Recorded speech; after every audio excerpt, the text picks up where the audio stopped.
हम बात करेंगे डीएलएड प्रथम सेमेस्टर जो प्रथम प्रश्न पत्र है बाल विकास एवं सीखने की प्रक्रिया। ये पेपर जो होता है टोटल पेपर 50 मार्क्स का होता है और इस पेपर में आप 90% अंक कैसे प्राप्त कर सकते हैं। तो इसमें जो है 15 क्वेश्चन ऑब्जेक्टिव टाइप आते हैं और मैंने उन्हीं क्वेश्चन को लिया है कि जो संभावित प्रश्न पत्र है और आपके लिए कहीं ना कहीं लाभदायक सिद्ध होंगे। और मैं समझता हूँ कि आपको इस वीडियो से 15 अंक का लाभ बिल्कुल मिलेगा और मतलब कि आप किस तरह से 90% अंक प्राप्त कर सकते हैं, हम उसी की चर्चा करेंगे। पहला क्वेश्चन ये है कि मनुष्य को जो कुछ बनना होता है प्रारंभ के 4-5 वर्षों में ही वह बन जाता है, ये किसने कहा था? तो ये जो कहा था एक्चुअल में ये फ्रायड ने कहा था।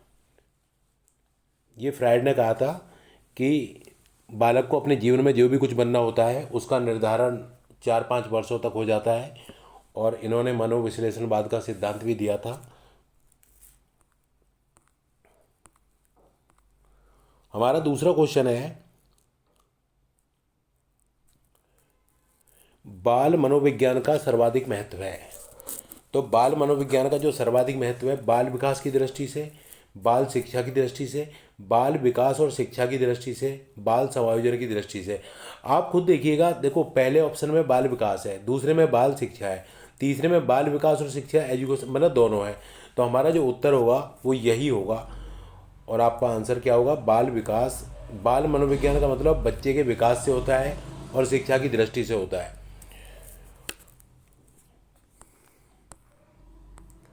तीसरा क्वेश्चन है मनोविज्ञान व्यवहार का विज्ञान है। तो ये बात किसने कही थी? मनोविज्ञान जो होता है व्यवहार का विज्ञान होता है, ये बात वॉटसन ने कही थी। और वॉटसन जो थे एक प्रसिद्ध मतलब कि इन्होंने व्यवहार का सिद्धांत दिया था, व्यवहार को ये जो है मानने वाले थे। तो व्यवहार का विज्ञान है, ये वॉटसन ने कहा था 20वीं शताब्दी में।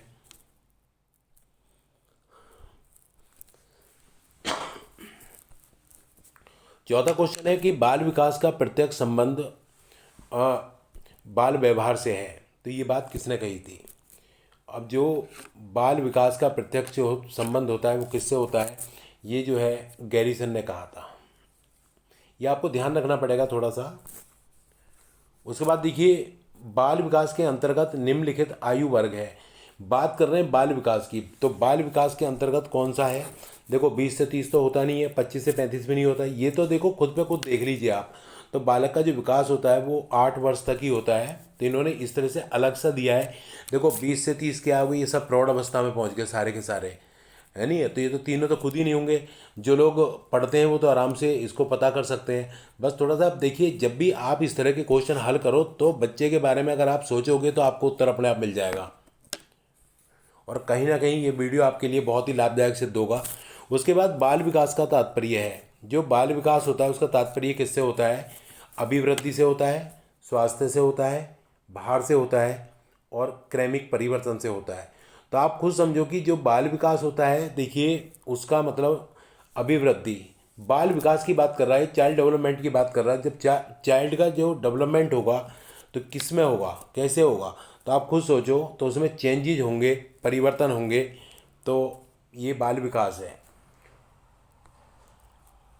उसके बाद देखिए शिक्षा मनोविज्ञान बालक के व्यवहार और अनुभव का विज्ञान है। तो ये किसने कहा था? तो ये जो कहा था ये ब्रूनर ने कहा था। तो ये बात आपको ध्यान देनी है, बस आप थोड़ा सा ध्यान दीजिए, आप बहुत अच्छा कर पाओगे। आप यानी कि 90% अंक प्राप्त कर पाओगे, आराम से कर पाओगे, कोई भी आपका गलत नहीं होगा। 15 अंक के लिए ये वीडियो बहुत ही लाभदायक है। बाल्यावस्था में शिक्षा का कैसे रूप होना चाहिए? तो देखिए आप बच्चे की बात कर रही हैं बाल्यावस्था में, तो आप खुद समझो, खेल कूद की छूट बिल्कुल नहीं दी जानी चाहिए। क्यों नहीं दी जानी चाहिए? खेलों एवं रचनात्मक कार्यों के माध्यम से शिक्षा दी जानी चाहिए। उसके बाद देखो गुरुकुल प्रणाली द्वारा, आजकल कहाँ गुरुकुल प्रणाली है, पिटाई करने वाले अध्यापक द्वारा शिक्षा दी जानी चाहिए।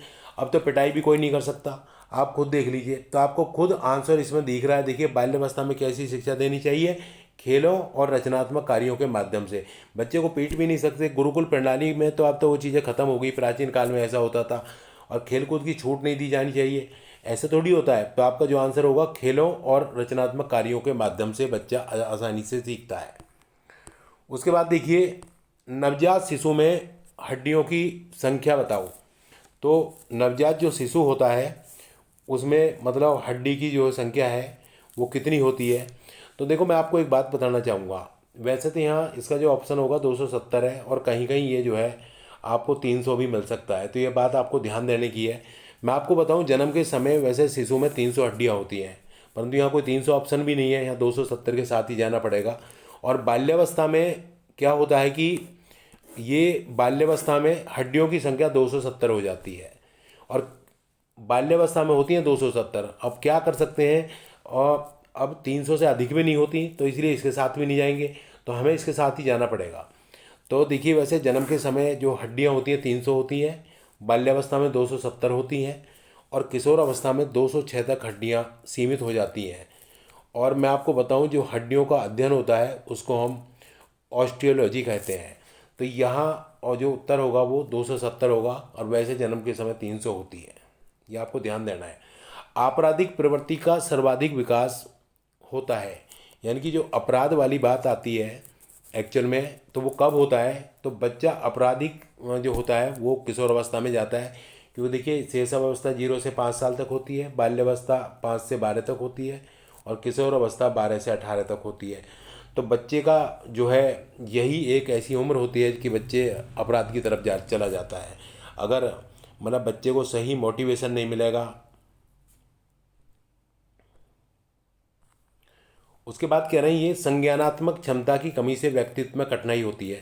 तो इसमें क्या होता है, देखिए, मतलब संज्ञान का मतलब होता है गेटिंग टू नो, जानकारी प्राप्त करना। अगर हमारे अंदर जानकारी प्राप्त करने की कमी है, खुद सोचो तो किस में कमी होगी, शारीरिक विकास में। तो जानकारी प्राप्त का शारीरिक से संबंध नहीं है, बौद्धिक विकास में, व्यावसायिक विकास में, समायोजन में। तो आप खुद सोचिए, जो आपका आंसर होगा वो क्या होगा, वो आपका आंसर होगा बौद्धिक विकास में। तो एक्चुअल में मतलब आप इस तरह से खुद सोचिए, संज्ञान का मतलब होता है गेटिंग टू नो, यानी कि जानकारी प्राप्त करना। अगर हम जानकारी प्राप्त नहीं कर पा रहे तो हमारा बौद्धिक विकास ही तो रुकेगा। तो आप बिल्कुल इस तरह से पढ़िए, ये रटने की जरूरत ही नहीं है आपको। तो उसके बाद देखिए, अगला क्वेश्चन है, बुद्धि का विकास लगभग पूर्ण हो जाता है। तो बुद्धि का जो विकास होता है वो किस अवस्था में पूर्ण हो जाता है, तो ये होता है देखिए किशोर अवस्था में। मैं आपको बताऊं, देखिए, शैशव अवस्था में और बाल्यावस्था में बालक का मानसिक विकास अधिक होता है, और किशोर अवस्था में बच्चे का बुद्धि का विकास अधिक होता है। अगर आपसे पता करता है वो मानसिक विकास, तो वहाँ ऑप्शन आपका वैसे सबसे अधिक क्या होता है, देखिए शैशव अवस्था में, उसके बाद बाल्यावस्था में। ये क्या, मानसिक विकास, बुद्धि का विकास किशोर अवस्था में। तो आपका जो यहाँ आंसर होगा वो किशोर अवस्था होगा। ये बातें आपको ध्यान देने की है। तो देखिए, व्यक्तित्व मापन की सबसे अजीब अच्छी विधि जो है वो कौन सी है, तो ये व्यक्तित्व मापन की जो कौन सी विधि है सबसे अच्छी, तो इसमें जो है वैसे देखिए वस्तुनिष्ठ भी होता है, परंतु यहाँ प्रक्षेपण जो है सबसे अच्छी विधि होगी, प्रक्षेपण। उसके बाद देखिए, भाटिया बैटरी परीक्षण संबंधित है। जो भाटिया बैटरी परीक्षण है ये बुद्धि का जो है बुद्धि से संबंधित होता है ये। तो ये आपको ध्यान देना है बिल्कुल, भाटिया बैटरी बुद्धि का होता है ये। आगे क्वेश्चन है, शिक्षा में सृजनात्मकता का प्रयोग किस रूप में होता है, सीखना में, चिंतन में, तर्क में, और कल्पना इमेजिनेशन में। तो ये जो आपका आंसर होगा इसका देखिएगा, मैं आपको एक बात बताता हूँ, जहाँ क्रिएटिविटी है वहीं चिंतन है। क्रिएटिविटी का मतलब होता है कि उपलब्ध साधनों में से नई वस्तु बनाना। आपके पास जो भी संसाधन उपलब्ध हैं उनमें से किसी नई वस्तु को जन्म देना। तो आप किसी नई वस्तु को जन्म कैसे दोगे, चिंतन के द्वारा दोगे। तो मैं आपको ध्यान दीजिए कि जहाँ सृजनात्मकता है वहीं चिंतन है, उसका संबंध सीधा चिंतन से होता है। उसके बाद देखिए, बाल विकास के अंतर्गत निम्नलिखित आयु वर्ग है। तो बाल विकास में क्या आता है, आप खुद बातों को समझोगे ना तो आपको आंसर आराम से मिलेगा भैया। देखिए, ये सब प्रौढ़ अवस्था है, प्रौढ़ अवस्था 18 से ऊपर होती है। तो बालक, वहाँ बालक का विकास थोड़ी होगा, वहाँ तो बड़े बूढ़े का ही विकास होगा फिर। तो आपका जो उत्तर होगा 18 साल है, क्योंकि 5 वर्ष तक शैशव अवस्था, 5 से 12 तक बाल्यावस्था, और 12 से 18 तक किशोर अवस्था। उसके बाद क्या होगा, प्रौढ़ अवस्था। वो प्रौढ़ प्रौढ़ अवस्था की तरफ चला जाता है 18 से ऊपर। तो ये तीनों तो होंगे नहीं। तो ये बाल विकास में किसा है, कहाँ तक आता है, 18 वर्ष तक आता है। उसके बाद देखो भैया, वृद्धि का विकास लगभग पूर्ण हो जाता है। तो जो वृद्धि का मैंने अभी बताया था, बुद्धि का विकास जो होता है वो किशोर अवस्था में पूरा हो जाता है, तो यही उत्तर होगा। उसके बाद देखो, बालक के नैतिक विकास का तात्पर्य है, तो यहाँ इन्होंने बालक के नैतिक विकास की बात की है। मैं आपको एक बात कहूँगा, यहाँ देखिए, जो बालक के का नैतिक विकास होता है, ये मनुष्य के भाग्य का निर्माण उसका चरित्र करता है। जो मनुष्य का भाग्य होता है, तो बात कर रहे हैं नैतिकता की, और चरित्र ही उसके जीवन में उत्थान और पतन, सफलता और विफलता का सूचक होता है। ये बात ध्यान देने की आपको। और बालक को सफल व्यक्ति, उत्तम नागरिक और समाज का उपयोगी सदस्य बनाना चाहते हो तो उसके चरित्र का निर्माण किया जाना परम आवश्यक है। तो यानी कि नैतिक का संबंध किससे होगा? चारित्रिक विकास से होगा। ये बातें आपको ध्यान देने की है, ठीक है। उसके बाद देखिए, निम्नलिखित में से कौन सा प्रकार मनोवैज्ञानिक है? तो यहाँ पर मनोवैज्ञानिक की बात की है, बहिमुखी, सैद्धांतिक, भक्तिहीन, राजनीतिक। देखो, ये भक्ति से संबंध है, ये सिद्धांतिक है, बहुत सैद्धांतिक हो भाई, बहुत राजनीतिक हो। तो यहाँ जो है आपका उत्तर होगा बहिमुखी, यानी कि इंट्रोवर्ट, एक्सट्रोवर्ट और एम्बीवर्ट, ये जुंग ने दिए थे। कार्ल युंग एक मनोवैज्ञानिक थे, तो मनोवैज्ञानिक कौन सा है? बहिमुखी है। आत्म केंद्रित व्यक्ति का व्यक्तित्व कैसा होता है? तो ये बात देखिए, थोड़ा ध्यान दीजिए। तो ये अंतर्मुखी होता है।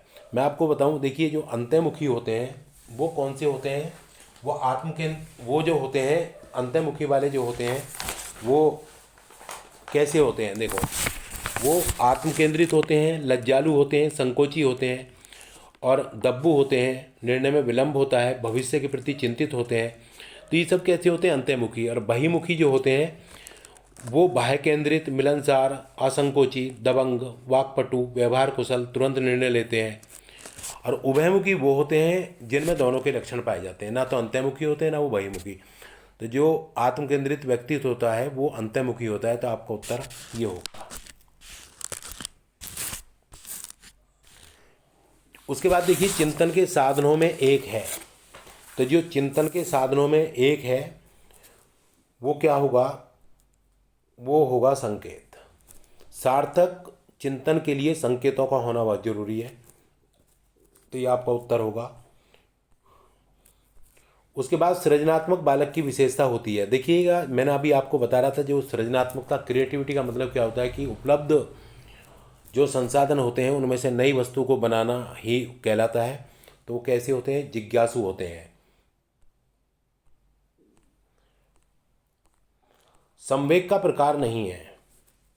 देखो, जो संवेग होते हैं वो कौन कौन से होते हैं मैं बताऊँ आपको। देखिए, 14 मूल प्रवृत्तियाँ होती हैं और 14 ही संवेग होते हैं। संवेग कौन कौन से होते हैं? भय, क्रोध, घृणा, वात्सल्य और कष्ट, कामुकता, आश्चर्य, अधीनता की भावना, श्रेष्ठता, एकाकीपन, भूख, अधिकार, रचना का आनंद, आमोद। अब इनमें से कौन सा नहीं है? तो इनमें से जो होगा, ये बात ध्यान देने की है। तो संवेग कौन सा है? देखिए, ये नहीं है, ठीक है। तो ध्यान नहीं है, बाकी तीनों ये आपके संवेग हैं।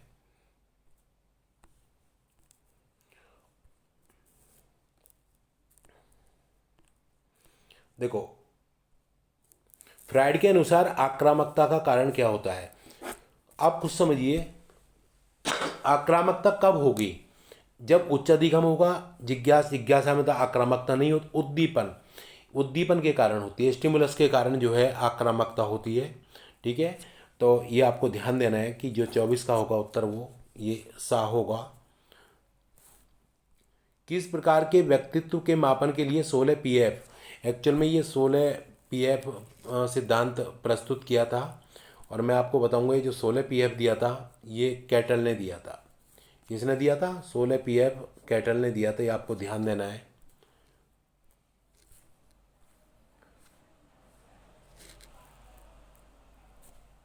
उसके बाद प्रक्षेपी परीक्षण निम्न में से किसके बारे में जानकारी प्रदान करता है?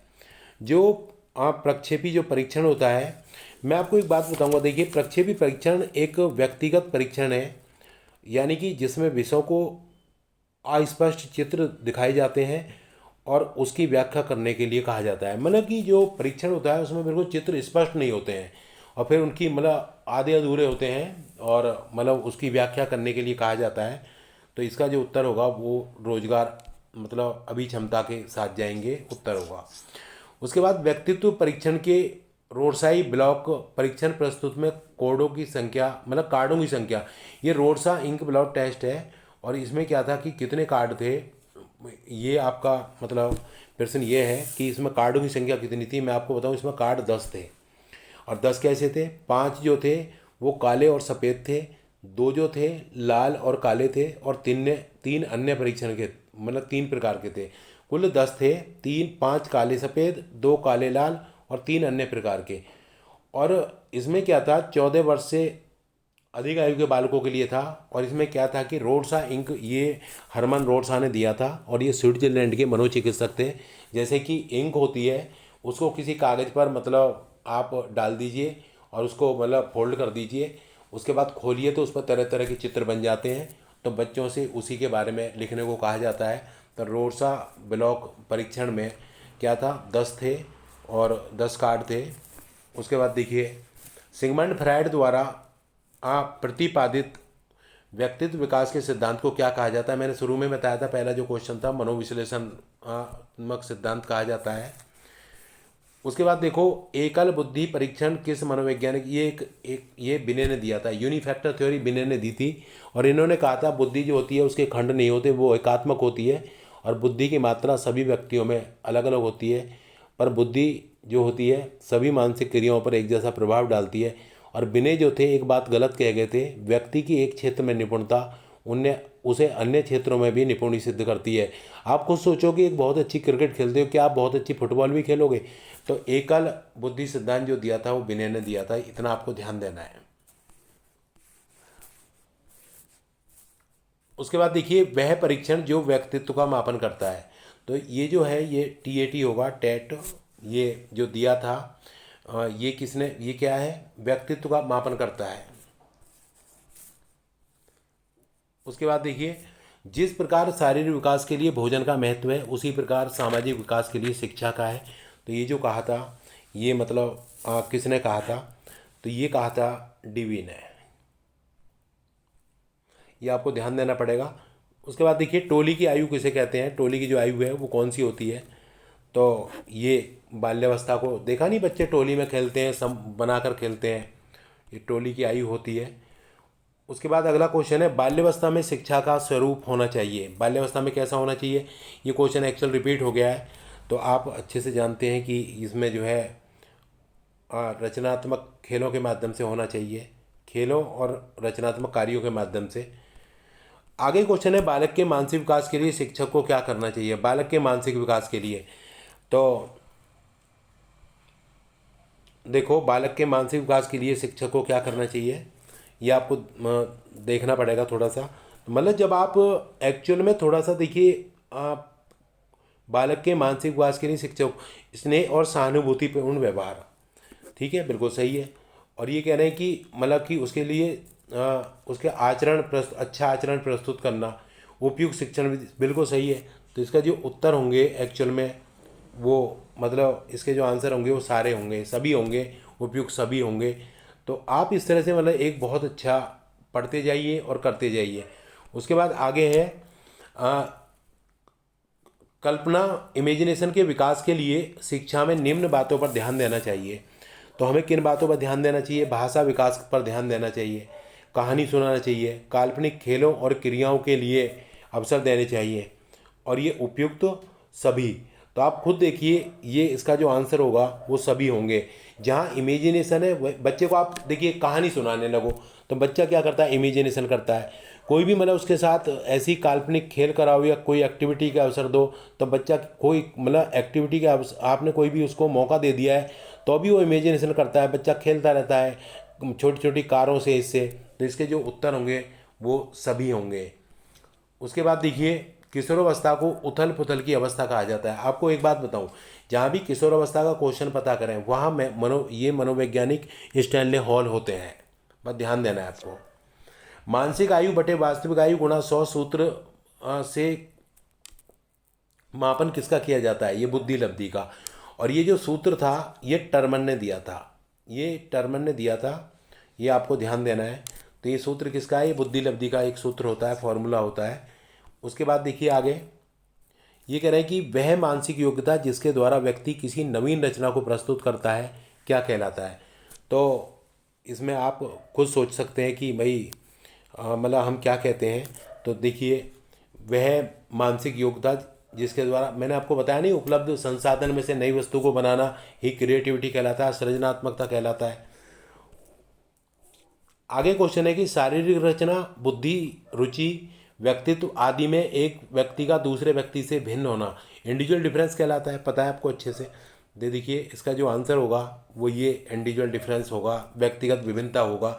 खुद देखिए सभी व्यक्ति जो होते हैं, यहाँ तक की बात है कि अगर जुड़वा बच्चे भी हैं, शकल में एक है, तो कहीं ना कहीं वो मानसिक रूप से बिल्कुल अलग पाए जाते हैं। तो इंडिविजुअल डिफरेंस होता है। परोक्ष वस्तुओं के संबंध में चिंतन क्या कहलाता है?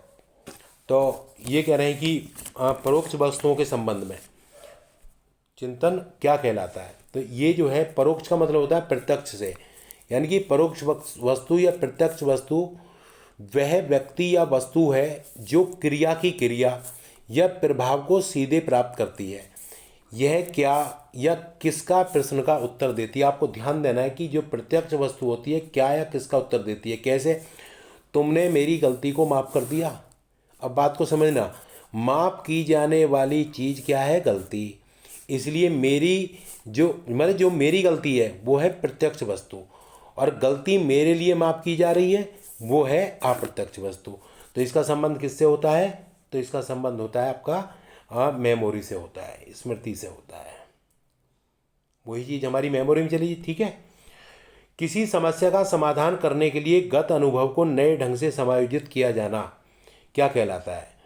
तो तर्क, कल्पना, चिंतन। और ये देखो जब भी किसी समस्या का आप समाधान करोगे तो क्या करोगे? तर्क करोगे। खुद सोचिए आप। तो ये आंसर आपका तर्क होगा।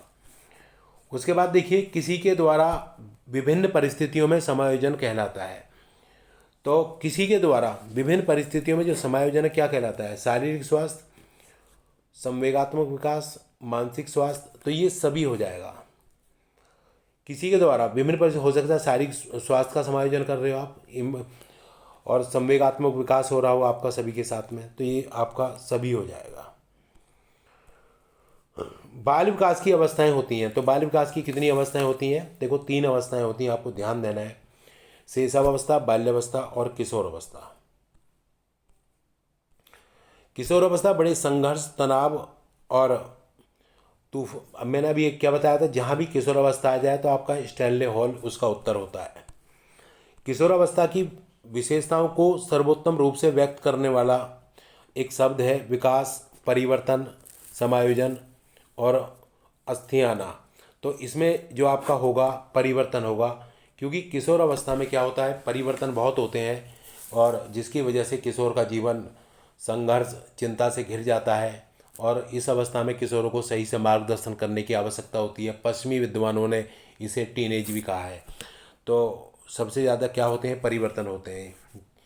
तो बालकों में स्वतंत्रता की आकांक्षा किस अवस्था में प्रबल हो जाती है? तो आप खुद सोचिए कि स्वतंत्रता जो आकांक्षा है किस अवस्था में जो है हो जाती है।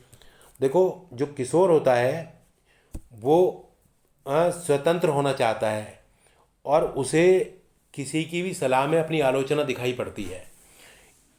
मैं आपको बताऊं तो ये किशोर अवस्था में ही समस्या आती है, स्वतंत्रता की जो समस्या होती है। सीएटी परीक्षण किस आयु के बालकों के लिए होता है? जो मतलब सीएटी परीक्षण होता है, तो मैं आपको बताऊं, देखिए ये 3 से 11, ये व्यक्तित्व का परीक्षण है, 3 से 11 है। और ये जो दिया था लियोपोल्ड बेलक ने दिया था, और इसका विकास अर्नेस्ट क्रिस ने किया था सीएटी का। और इसमें कुल 10 कार्ड होते हैं जिन पर पशुओं के चित्र बने होते हैं, और ये एक व्यक्तिगत और सामूहिक परीक्षा होती है। तो आपको ध्यान देना है सीएटी किसने दिया था? ये 3 से 11 वर्ष तक के बालकों के लिए होता है। प्रतिभाशाली बालक की बुद्धि लब्धि कितनी होती है? 140 से अधिक होती है। एक टर्मन की तालिका है, तो उसमें ध्यान देना है 140 से अधिक बुद्धि लब्धि वाले प्रतिभाशाली होते हैं। जीन पियाजे ने बालक के संज्ञानात्मक विकास की कितनी अवस्थाएं बताई हैं? तो जो जीन पियाजे थे उन्होंने बालक के संज्ञानात्मक विकास की 4 अवस्थाएं बताई थी। संवेदी अवस्था, पूर्व संक्रियात्मक अवस्था, जो कि मतलब उसके बाद में तीसरी है मूर्त संक्रियात्मक और चौथी है औपचारिक परिचालन की अवस्था। तो पहली जो अवस्था है वो संवेदी सेंसरी मोटर, वो जन्म से 2 साल तक होती है, और इसी तरह से मतलब 2 से 7 तक और 7 से 11 तक, मतलब इसी तरह से 4 प्रकार की बताई थी। इन्होंने अपनी 3 संतानों पर प्रयोग किया था। किशोरावस्था को किस विद्वान ने, मैंने अभी आपको बार बार एक ही बात कर रहा हूँ, जहाँ भी किशोरावस्था नजर आए वहाँ उत्तर स्टैनले हॉल होगा। आनुवंशिकता का वाहक कौन होता है? तो आनुवंशिकता का जो वाहक होता है वो जीन्स होता है। तो ये ग्रोथ एंड डेवलपमेंट से क्वेश्चन बनता है। एक ऐसी मानसिक प्रक्रिया जिसमें बालक व्यक्ति किसी नई परिस्थिति का सामना करने अथवा किसी समस्या का समाधान करने में अपने पूर्व अनुभव का प्रयोग करता है, तो वो क्या कहलाता है? ठीक है, तो जब एक बच्चा किसी समस्या का हल करेगा तो मतलब पूर्व अनुभव का यूज करेगा उस समस्या को हल करने में, तो वो चिंतन करेगा। जब भी जहाँ समस्या होगी वहीं जो है वो चिंतन मतलब करना आरंभ कर देगा। बाल विकास के अंतर्गत शैशव अवस्था की आयु कितनी होती है? आपको बताएं, मैं पीछे भी बताया था आपको, जन्म से 5 साल तक शैशव अवस्था और 5 से 12 तक बाल्यावस्था और 12 से 18 तक किशोर अवस्था होती है। उसके बाद देखिए, वाटसन ने प्राथमिक संवेगों के सिद्धांत के अंतर्गत शिशुओं के भीतर जो है जन्म से ही विद्यमान कितने संवेगों को बताया था? तो इसमें जो बताए थे मतलब कितने संवेग थे, तो ये वैसे 3 संवेग बताए थे वाटसन ने, परंतु वैसे जो ऐसा है ना, क्रोध, चिढ़ना, सुख, भय, दुख, आश्चर्य, ये जो संवेग होते हैं ये मूल संवेग के अंतर्गत आते हैं और इन संवेगों को ही जन्मजात कहा जाता है। वैसे 6 होते हैं परंतु वाटसन ने 3 बताए थे। बुद्धि के द्विकारक सिद्धांत जो दिया था वो स्पीयरमैन ने दिया था। वो क्या था एक्चुअल में? देखिए मैं आपको समझाता हूँ थोड़ा सा। स्पीयरमैन ने दिया था और वो क्या था, यानी कि जनरल बुद्धि सभी में पाई जाती है और ये जो विशिष्ट बुद्धि होती है ये पृथ्वी पर आकर ग्रहण करता है। तो 2 प्रकार के हो गए, एक जनरल बुद्धि और ये हो गई आपकी स्पेसिफिक बुद्धि, ये जो है। तो द्विकारक स्पीयरमैन ने दिया था। सामान्य बौद्धिक स्तर के बालक का बुद्धि लब्धि कितना होता है? तो ये जो जैसे अभी पीछे प्रतिभाशाली तो 140 से अधिक, सामान्य का होता है 90 से 110 तक। व्यक्तित्व परीक्षण के लिए प्रयुक्त होने वाले टीएटी परीक्षण का निर्माण ये मॉर्गन और मुर्रे ने दिया था। तो आप कैसे याद करोगे? टेट का नाम सुना होगा। टेट में पास ना हुए तो घर वाले मार देंगे गन से, मॉर्गन और मुर्रे। तो ये आपको ध्यान देना है बिल्कुल अच्छे से। और मैं आपको बताऊं, इसमें 31 कार्ड होते हैं। एक कार्ड खाली होता है, 30 पे चित्र बने होते हैं और उसमें भी क्या होता है, 10 पे मेल के चित्र होते हैं और 10 पे फीमेल के और 10 पे दोनों के। और बालक जो होता है उन चित्रों को देखकर कहानी लिखता है। तो ये मॉर्गन और मुरे ने दिया था। बुद्धि के समूह कारक सिद्धांत का प्रतिपादन किसने किया था? समूह कारक, ग्रुप फैक्टर थ्योरी। तो जो ग्रुप फैक्टर थ्योरी थी वो थर्स्टन ने दी थी और इन्होंने डिग्री कॉलेज के छात्रों पर 56 मनोवैज्ञानिक परीक्षण किए थे। फिर इन्होंने 7 प्राथमिक योग्यताएं बताई थी, अगर बालक में ये योग्यताएं हैं तो बुद्धिमान है। तो ये थर्स्टन ने दिया था, आपको इतना ही ध्यान देना है। निम्न में से कौन सा परीक्षण बुद्धि मापन करता है? तो भाटिया बैटरी करता है। ये तो आपके दोनों उसके हो गए, व्यक्तित्व के हो गए। तो भाटिया बैटरी करता है। व्यक्ति का संपूर्ण व्यवहार प्रतिमान जो उसकी समस्त विशेषताओं के योग को व्यक्त करता है क्या कहलाता है? तो मतलब आप खुद सोच सकते हैं कि वो क्या कहलाएगा। देखिए, व्यक्तित्व कहलाएगा। और व्यक्तित्व क्या होता है? व्यक्ति के आंतरिक गुण होते हैं। व्यक्ति की वह मनोस्थिति जिसके द्वारा वह विभिन्न परिस्थितियों में सामाजिक और व्यक्तिगत समायोजन करने में समर्थ होता है क्या कहलाता है? तो ये क्या कहलाता है? देखिए एक्चुअल में ये मानसिक स्वास्थ्य का हो, जब कहीं से वो समायोजन करेगा तो आप खुद सोचो वो क्या कहलाएगा। तो वो एक मानसिक स्वास्थ्य कहलाएगा, उसी के द्वारा तो करेगा। किसी दूसरी वस्तु की अपेक्षा एक ही वस्तु पर चेतना का केंद्रीकरण अवधान है। तो ये जो कहा था, ये किसने कहा था? ये डम्बिल ने कहा था। ये आपको ध्यान देना है। ये किसने कहा था? डम्बिल ने कहा था। वह मानवीय जिसके आधार पर वह किसी नवीन रचना या विचार को प्रस्तुत करता है क्या कहलाता है? तो आप खुद सोचो, ये क्वेश्चन जो है, देखिए ऐसा ही क्वेश्चन 3 बार रिपीट हो लिया आपसे। तो क्रिएटिविटी, जो भी हमारे पास साधन होते हैं उसमें से नई वस्तु को बनाना। संज्ञानात्मक क्षमता की कमी से व्यक्तित्व में कठिनाई आती है। तो किस में कठिनाई आती है आप खुद देखिएगा। जब ये भी क्वेश्चन थोड़ा दोबारा से रिपीट हो गया है, बौद्धिक विकास में। जहाँ जानकारी कम होगी वहीं बौद्धिक विकास में कमी आनी शुरू हो जाएगी। बाल मनोविज्ञान का सर्वाधिक महत्व है। तो ये भी देखिए आपका दोनों में ही इसका महत्व होता है एक्चुअल में, बाल विकास और बाल शिक्षा में। ठीक है, तो देखिए ये जो है आपके क्वेश्चन थे, और मैं समझता हूँ कि मैंने एक छोटा सा आपके लिए प्रयास किया है। तो आपको जो 15 क्वेश्चन आएंगे, 15 क्वेश्चन बिल्कुल इसी तरह के आएंगे। अगर आप अच्छा करोगे, क्योंकि ये बहुविकल्पीय क्वेश्चन है, यहाँ से अगर आप सही टिक करोगे तो बिल्कुल सही करोगे। मैं आपके लिए संभावित प्रश्न है, संभावित क्वेश्चन है 2024 के लिए। आप एक बार सुनिए, सुनने के बाद में अपना आप तैयार हो जाएगा, रटने की ज़रूरत नहीं है। तो अगर आपको वीडियो अच्छा लगा हो तो लाइक करें, सब्सक्राइब करें, दोस्तों को शेयर करें, और भाई मुझे भी ज़रूर सलाह दें ताकि मैं कुछ अच्छा सा कर सकूँ।